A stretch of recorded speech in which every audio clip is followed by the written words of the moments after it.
Olá, pessoal, sejam bem-vindos a mais um Jury's Hand. Hoje eu vou conversar com Gabriela Borges Carreiro com a temática do combate à violência política contra a mulher. Seja muito bem-vinda, Gabriela. Obrigada, Matheus. É uma honra. Obrigada pelo convite. Nós que agradecemos, seja muito bem-vinda. E já vamos começar, então, com esse tema que é realmente muito rico e está bem na ordem do dia.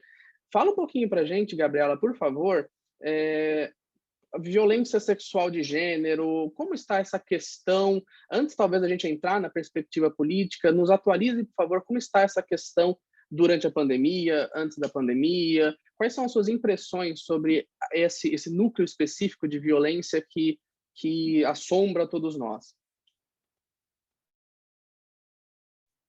Certo. Então, a violência contra a mulher, ela é uma constante, né, dentro da nossa sociedade, e não só falando em Brasil, né, mas mundial, mas aqui no Brasil doméstica, e essa é uma violência contra a mulher, né, também no âmbito da violência doméstica, é uma violência que ela perpassa, né, todos os níveis da sociedade, ela está presente em todas as classes sociais, em todas as idades, né, das mulheres. Geralmente as mulheres, elas sempre passaram, né, infelizmente, por alguma situação de violência, né, feminina, de misoginia, seja no âmbito doméstico, seja no âmbito do trabalho. Então, dentro do contexto da pandemia, por exemplo, a gente teve um incremento, né, nos números de violência doméstica, e justamente porque as mulheres, elas estavam, né, vivendo mais dentro desse contexto da violência, elas estavam convivendo muito mais com seus agressores, então a gente teve um incremento. Então, aqui eu posso citar, por exemplo, o relatório, o Fórum Brasileiro de Segurança Pública, ele trouxe, né, que houve esse incremento dentro da violência doméstica dentro da situação de quarentena. Então, a título exemplificativo, por exemplo, houve um incremento de 46% do nível de feminicídio, né, em todos os estados, na maioria dos estados brasileiros. Então, essa violência, ela foi epidêmica, e ela também acontece não só no contexto da violência doméstica, mas também a gente pode, por exemplo, citar o assédio sexual, né, que acontece dentro do ambiente de trabalho, em que metade das entrevistadas, né, das mulheres entrevistadas, elas disseram que já havia passado por alguma situação de violência sexual dentro do ambiente de trabalho. Então, ela é uma violência que ela tem diversos fatores, ela está crescente dentro do cenário brasileiro, então a gente tem algumas políticas, algumas medidas, tanto penais quanto a formação de delegacias para tratamento de denúncias, mas isso ainda é um problema que nós temos na nossa sociedade. Então, a gente pode citar, por exemplo, alguns fatores, como, por exemplo, preconceito, machismo e até uma cultura, né, de violência e desprezo às mulheres. São alguns fatores que contribuem, né, para esse incremento na nossa sociedade. Então, essa violência, ela não está presente, né, só dentro do aspecto político, mas ela também ela é uma constante. Excelente. Nossa, você traz números assim que são estarrecedores, realmente nos assombra cada vez mais essa realidade e como muito bem pontuado, é uma questão enraizada, né? A gente às vezes nem percebe que isso está acontecendo e por vezes acontece muita brutalidade velada e infelizmente acaba tendo essas repercussões às vezes midiáticas, alguma coisa assim que aí nos desperta este conhecimento. Então, é realmente uma agenda muito importante para a gente tratar constantemente e a sua contribuição está sendo muito rica nesse momento. Falando em momento, eu queria que você trouxesse para nós, por exemplo, né, esses números você trouxe em relação ao contexto geral da violência doméstica, sexual, enfim, contra a figura feminina. E eu queria entender, neste atual contexto político em que nós estamos vivendo, nesse momento delicado também da pandemia, enfim, quais são as contribuições que essa legislação ela vai trazer, talvez ao Código Eleitoral, ao Código Penal, a repercussão criminal ao combate desta violência política, sobretudo contra a mulher? Certo, então, a gente teve um cenário, né, de violência das eleições municipais, né, em 2020, e a gente tem a perspectiva agora das eleições federais, né, que tem uma magnitude um pouco maior, em 2022. Então, já nas eleições municipais, as candidatas que relataram históricos, né, de sofrer essa violência política também dentro do cenário. Então, é uma violência política que ela vem não só das classes da oposição, né, dos candidatos da oposição, mas dos próprios eleitores e até dos próprios colegas de partido, né, das candidatas. Então, por exemplo, muitas candidatas receberam diversos abusos, né, diversas violências por questões de gênero também por questões sexuais. Então, por exemplo, temos uma candidata que ela era trans, né? Então, ela sofreu diversos tweets, né, de caráter homofóbico, foi a candidata Erika Hilton. Então, a gente tem essa violência que ela esteve presente nas eleições municipais e ela tem uma perspectiva de ainda estar muito forte dentro das eleições federais também de 2022. Então, um importante dado, né, que a gente traz também é que o número de candidatas mulheres, né, a gente teve um aumento, né, do número de candidatas, né, de mulheres, né, disputando esses cargos políticos, ele aumentou o índice de violência. Então, não é a questão de que nós temos mais candidatas e por isso essa violência ela vai ser mais diminuída. Não, todas essas candidatas elas sofreram, sim, altos graus, né, altos níveis de violência também dentro das suas candidaturas. Antes da gente, então, abordar especificamente as tipificações criminais existentes nessa alteração legislativa, você poderia nos explicar, então, o que seria, pelo menos aos olhos da lei, ou a intenção que essa lei vinha a propor, o que vem a ser a violência política? Porque a mim parece que ela foi estruturada como um conceito agora, né, com essa nova legislação. Sim, sim, exatamente. Então, a legislação, além, né, dela trazer alguns crimes, né, ela conceitua a violência política no artigo 3º, que eu posso fazer a leitura, que considera-se a violência política contra a mulher toda ação, conduta ou restringir os direitos políticos da mulher. Então, seria qualquer ação, assim, que tenha esse objetivo, né, de dificultar, né, a candidatura da mulher, de dificultar o seu direito, né, de exercer os seus direitos políticos. Excelente. Acerca, então, das tipificações, como que seria, aos olhos da legislação, o combate a essa violência política? Quais são os mecanismos que a legislação visa contribuir? Então, eu vou dar um destaque maior aos crimes, né, que foram de legislação, e aqui a gente pode citar 4 mudanças legislativas, assim, que foram bem importantes. Então, a gente tem a questão do artigo 243, que seria as propagandas, né, então ela veda, né, qualquer propaganda que deprecie ou discrimine a mulher. Nós temos também o artigo 323, que são a divulgação de fatos inverídicos, né, dentro da candidatura, dentro das campanhas eleitorais. Então, a gente tem um aumento de pena de 1/3 quando essa violência é dirigida também à perspectiva de gênero. E nós temos também o artigo 326-B, que é um artigo que foi criado, né? Então, esse artigo, ele criminaliza, né, a conduta de assédio e de violência da candidata ou da detentora de cargo político. E também nós temos um aumento de pena genérico no artigo 327. Então, a gente tem aumento de pena e também a criação, né, de um tipo específico que visa combater, né, esse assédio sofrido pelas mulheres dentro da esfera política.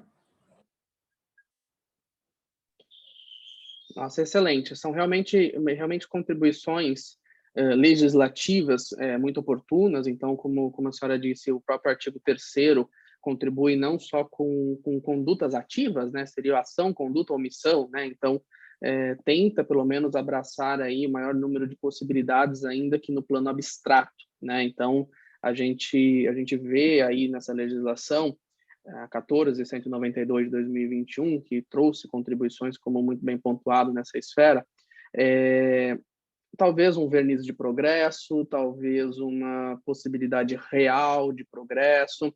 Eu queria entender a sua perspectiva acerca se na sua ótica isso está realmente contribuindo diretamente com a eficácia da norma, vai ser essa legislação a nossa bala de prata para que esse problema seja mitigado, resolvido. Eu queria saber um pouco mais sobre essa sua perspectiva, como conhecedora do assunto.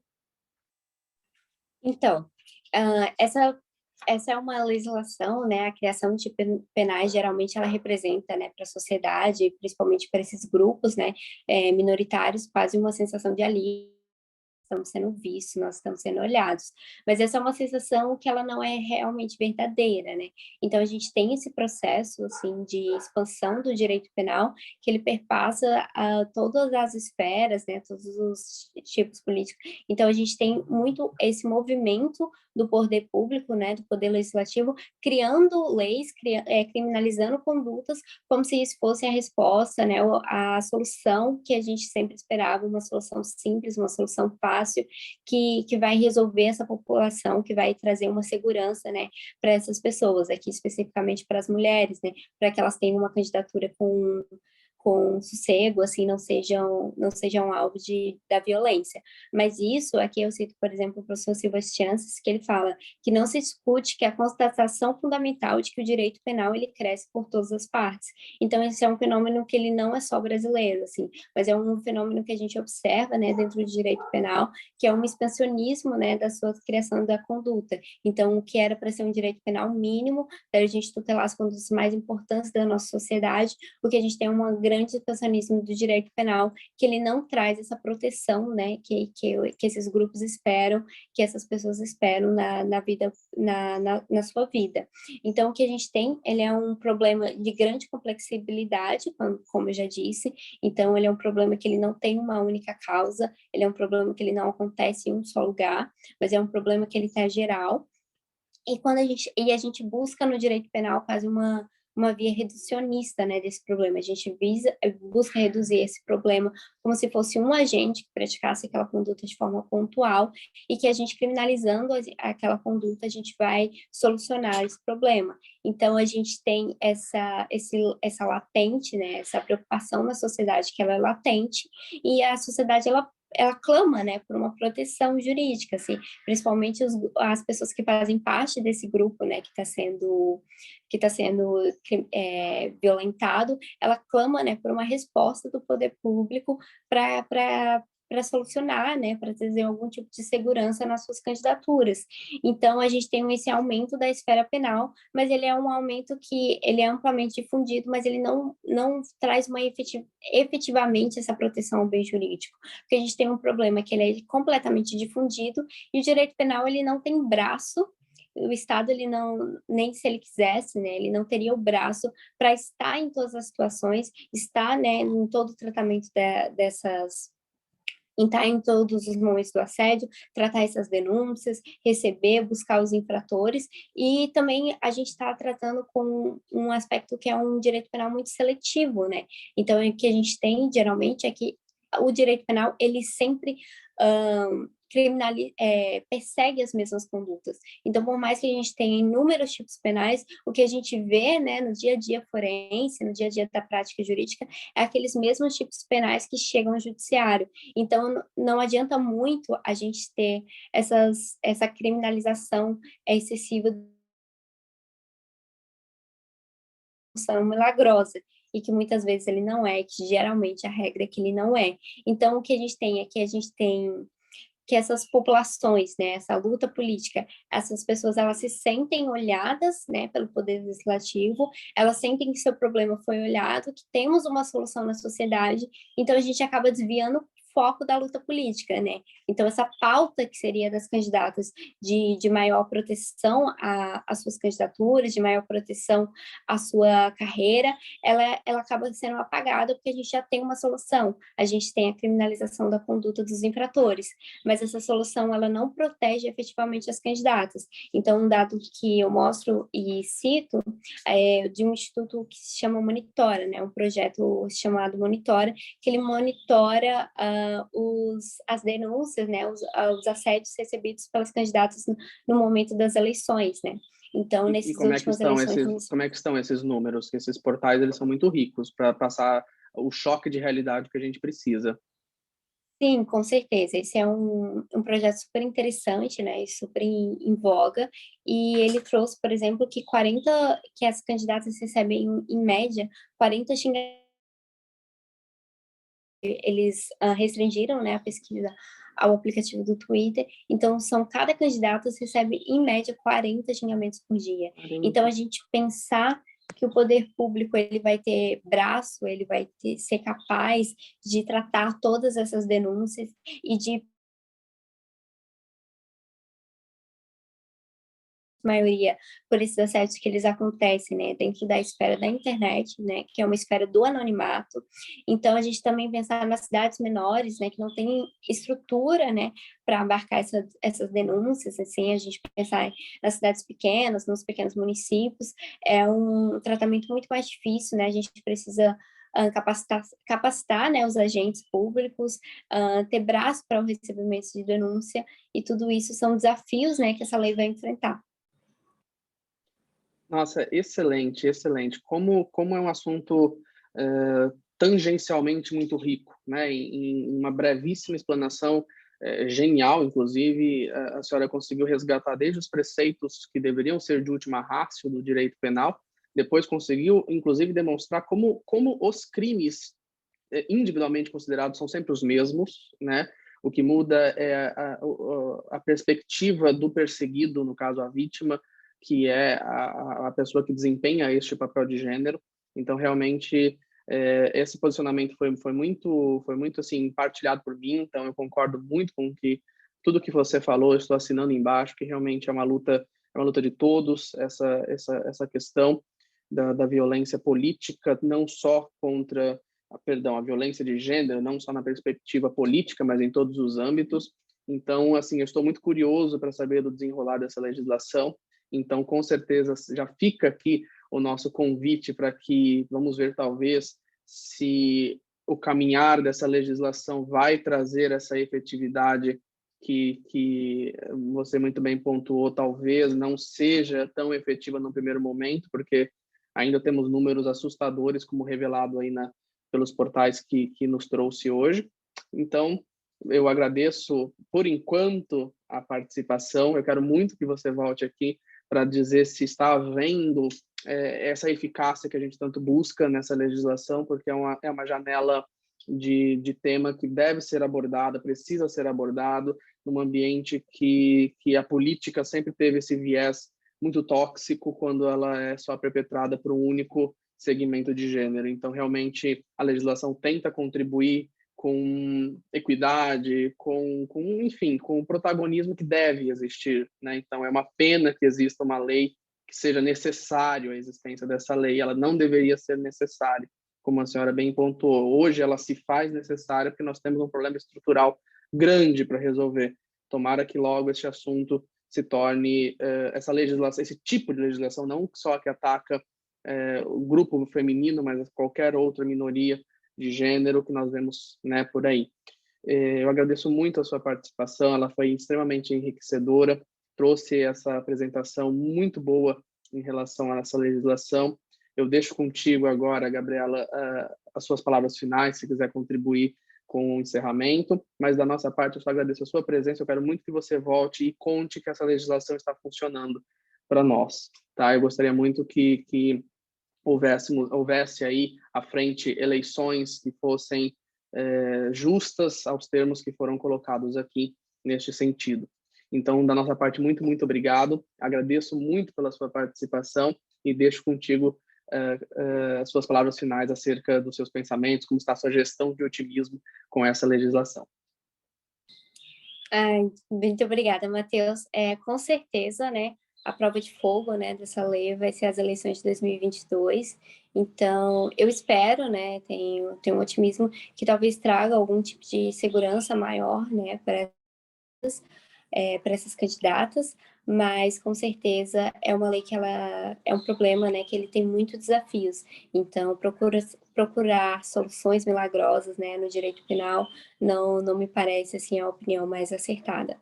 Mas agradeço imensamente o convite e a gente vai ter que esperar aí o desenrolar, né, das próximas eleições para monitorarmos, né, a efetividade dessa lei.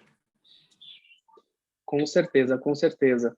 Muito, muito obrigado pela sua participação, Gabriela. Fiquei muito feliz em conversar com você hoje. sinta-se convidadíssima para voltar a tratar dessa agenda, que ela é muito rica, muito importante, muito cara à sociedade. Eu agradeço demais a sua participação, agradeço também a todos que nos assistem e nos ouvem. Muito obrigado pela sua participação. E esse foi mais um episódio do Juris Hand. Muito obrigado a todos.